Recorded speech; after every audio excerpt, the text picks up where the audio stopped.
Урматтуу эже карындаштарым, күйөөңүздү түшүнгөнгө аракет кылыңыз. Күйөөңүздү ар дайым колдогонго аракет кылыңыз. Колдон тартуучу болуңуз, буттан тартуучу эмес, экономист болуңуз.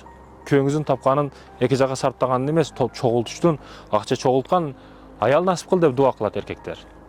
А сиз чачып жүрсөңүз каалагандай, жашоо ушундай экен да деп көрүнгөн кафеге кирип отуруп, арзумуңузду чайдан таттуу кичинекей мышыкты боогдай чириндикти 5 сом алып алып жешиңизден эмес.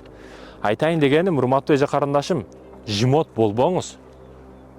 Кичине кенен коюңуз жан дүйнөңүздү. Жашоо узун. Сиз бир күндүктү ойлоңуз, миң күндүктү ойлоңуз. Бүгүн парасат жоктугуна байланыштуу, акыл кыска, бир китепти 2,5 барактабаган кээ бир аялдар эрине, күйөөсүнө акыл үйрөтөт да. Өзү жимот, жан дүйнөсү тарайып, кыскарып, кичинерип, жөргөмүштөр жүрөгүнө уя салып алган. Анан жимот аяк бияк, күйөөм ушундай, мени барымдай кабыл албайт, кызганчык, ич тар дейт да. Неге ага жакындадың анда ич тарга? Неге жимотко эрге тийдиң анда? Ошондуктан эркектер, да, кээ бир эркектер бар. Күн сайын кафеден капа кылбай аялын неме кылган, баккан, караган, каалаганын алып берген, бирок жок дешти дагы үйрөт. Неаматтар тынымсыз келе берсе, кадырың жоголот.